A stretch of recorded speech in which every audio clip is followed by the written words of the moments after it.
Hello everyone, Dr. Mac with another video today. I thought that was the best way to teach because a lot of times I want to talk about something and then I want to show something and point out, and editing videos and stuff again is a big hassle, so I thought that is the best way to teach.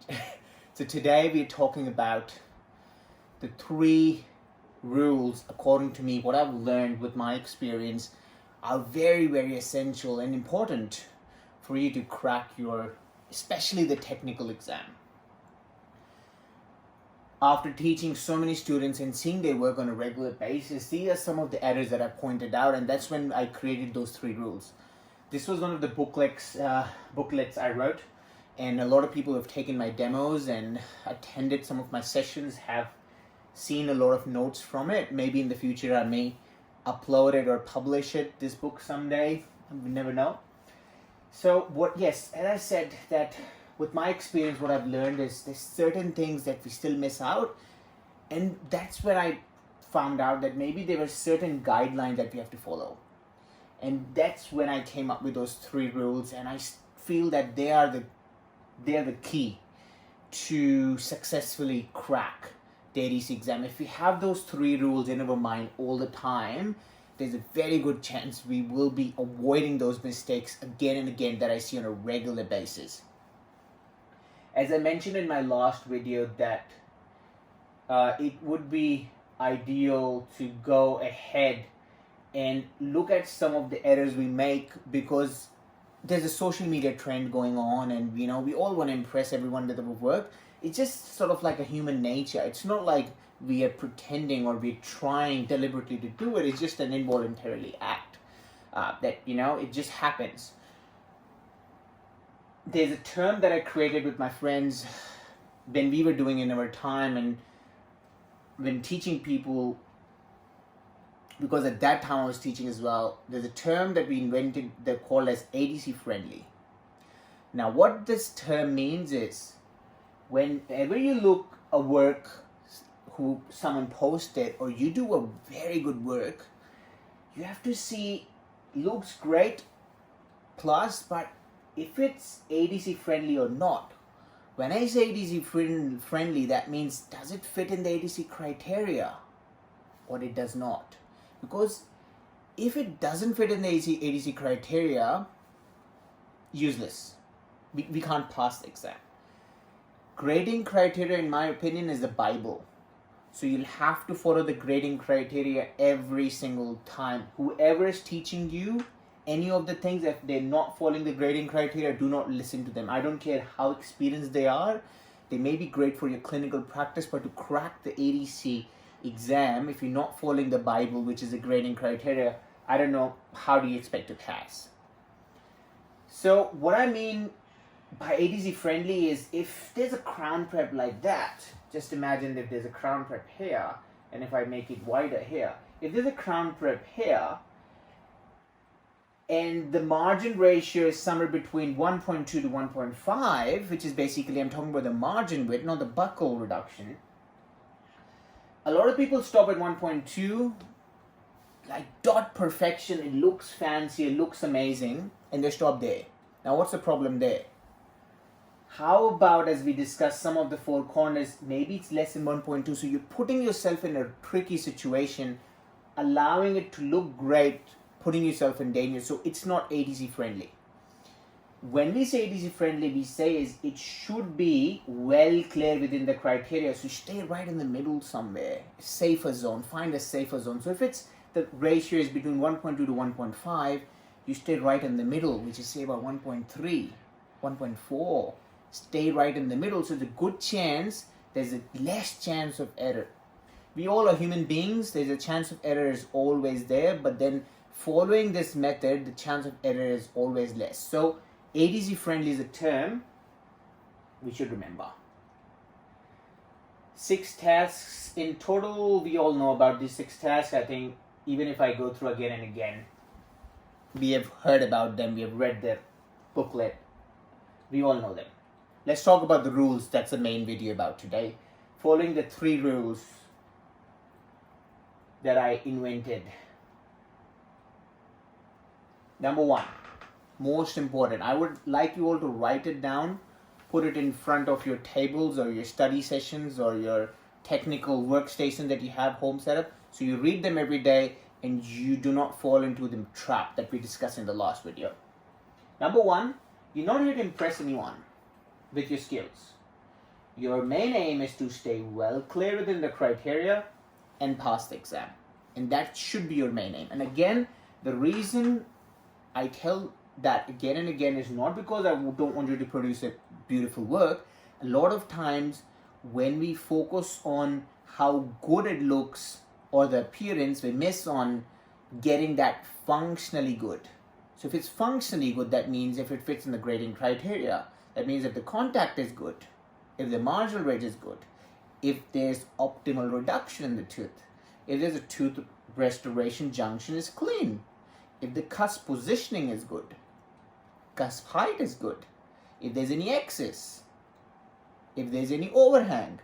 But if we do not talk about that and we focus on the appearances, majority of the time what I've seen is people forget about the main elements, which is the pass and fail for the exam, and they focus on the appearance, and what happens? By the time you realize, it's already gone out of the park. So number one, very important, make sure it's functionally good. Look at the other things first. Do not focus on the appearance. Appearance look after you've done it. So you're not here to impress anyone with your skills. Your main aim is to stay well clear within the criteria and pass the exam. We already discussed what well clear means, yeah? Number two, again, it's just a bit coincides with rule 2 as well. If you can make it maybe a bit bigger so you can see it better.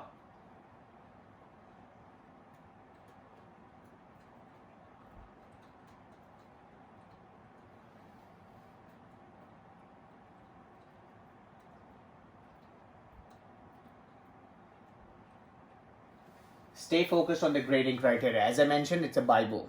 You focus on the Bible. Do not worry about other things initially. Yes, later you can make it look great, but make sure it should be ADC friendly, fitting the grading criteria first. Later you do whatever. As it exactly tells you what you want to do in order to pass the exam, you just focus on the grading criteria. Do not worry about how the tooth looks like. As you never get a perfect joint ADC, so main focus is to settle within the criteria. Do not with the appearance. Now what that means is, we have seen it, we've heard candidates doing it as well. I faced that person in the exam as well. ADC jaws are never perfect. Sometimes you have a bigger contact. Sometimes the tooth is moving. Sometimes the tooth is turned. So what happens in certain situations if you don't have a contact, there's a big open contact, we want to stick with the criteria. So I will make a contact to finish my task. And what happens, the tooth looks bigger and bulgier, it does not look very nice. But my aim is not to make it look nice. My aim is to fit in the criteria. Because if I made it look great but there is no contact, I cannot pass the exam. So again, that's why it's important to understand the looks. Do not worry about it. Fit it in the criteria. Leave it there.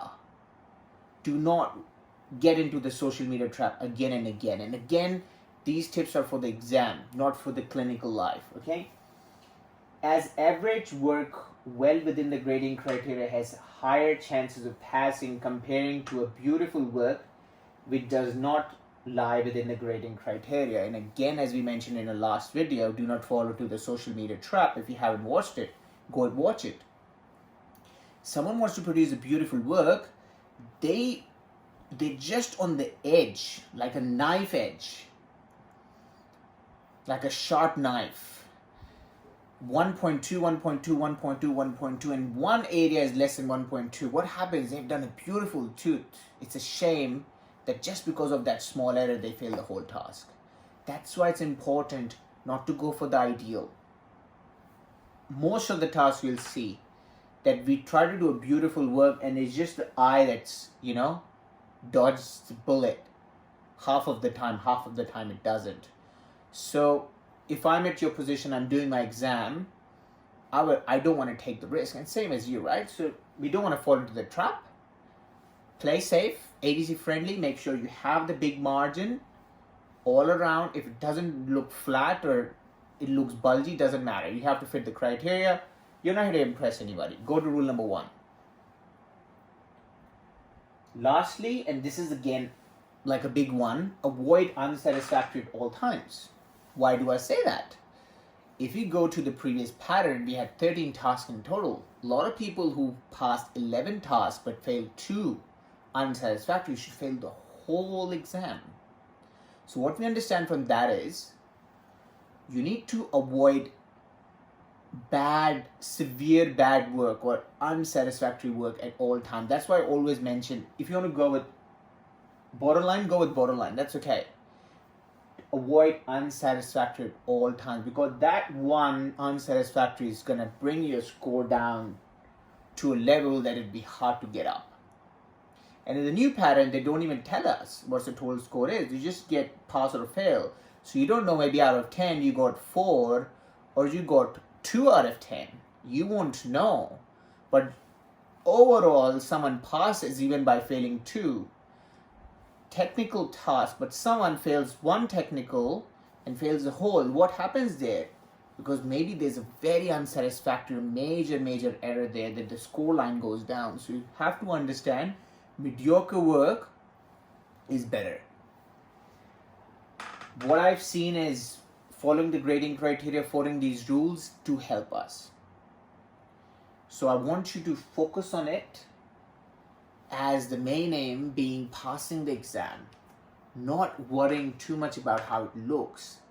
And trust me, a lot of people out there will be again and again questioning themselves that if I can produce a beautiful work, what's the problem? But the problem is, by doing something amazing, majority of the time it goes off the grading criteria, and you will test it yourself. I've shown some of the examples in the last video as well. Do that. 3 rules. I've decided I'm going to start an ADC technical series. I'll be discussing about all the tasks, about the pros and cons and the major errors and why we fail. We'll do that for all the tasks.